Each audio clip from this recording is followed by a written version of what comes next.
কড়াইতে তেল দিচ্ছি, একটা তেজপাতা, একটা জিরা। এই তরকারি রান্নার আগে লবণটা আগে দিতে হবে।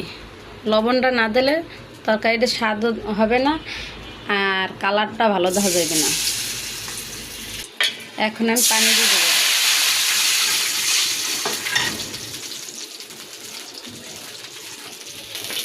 এক চামচ হলুদটা আমি সুন্দর লাড়া দিয়া জাল দিয়ে নিতে হবে। পানিটা জাল দিয়ে নিলে পানিটা জাল হবে আর করলাটা কালারটা সুন্দর আসবে। পানিটা হয়ে গেছে, এখন করলাটা দিয়ে দিতেছি।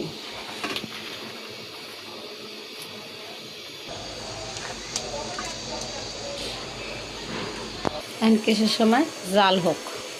বন্ধুরা দেখো আমার তরকারির কালার, তরকারি কিন্তু সিদ্ধ হয়ে গেছে দেখো, কিন্তু মনে হয় কি গাছা থেকে আমি ছিঁড়িয়ে আনছি, কিন্তু তরকারি আমার সিদ্ধ হয়ে গেছে আর তরকারিটা সুন্দর মিহিন হয়ে গেছে। দেখো কালারটা দেখো আগে। এখন আমি মাছ দিয়ে দেব। দিয়ে দিচ্ছি মাছ।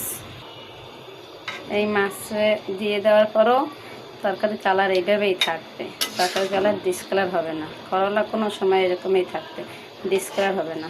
দেখো আমি এর ভিতরে পটকা মাছ দিছি, শিং মাছ দিছি, আর তোমার যাইয়া ওটা কী মাছ করে এটা আমি ভালো জানি না। এই মাছটা আমি নাম জানি না, আমাদের দাদা আসুক তার কাছে জিজ্ঞাবো আমি এটার নাম কি। এখন আমি এতে রসুন ছিঁচকে দিয়ে দেব। দেখো বন্ধুরা আমি এই রসুনটা দিয়ে দিলাম। আমি এখন এই ঢাকনা দিয়ে একটু ঢাইকা রাখবো অল্প একটু সময়, উল্টেই দেখি। দেখো আমি ঢাইকা দিয়েছি, তারপরেও করলা ডিসকালার হয় নাই, দেখেছো? আর তিতাও লাগবে না, কিন্তু সেই মজা হইবে তরকারি। কালার ছাড়াও ভিডিও কিন্তু করা যায়। দেখো আমার তরকারিতে কিন্তু কোনো ডিসকালার হয় না, এটারই ডিসকালার হয় নাই, কিন্তু তরকারিটা খুব সুন্দর দেখা যায়। দেখো ভিডিওর মাধ্যমে আমি তো কোনো কালার করিনি, তার ছাড়াই দেখা যায়। বন্ধুরা আমার রান্না কিন্তু হয়ে গেছে। এখন উপর দিয়ে আমি জিরা ভাজা গুঁড়ি করছি, এইটা দিয়ে দিছি। আমার শেষ রান্না বান্না। দেখো কত সুন্দর।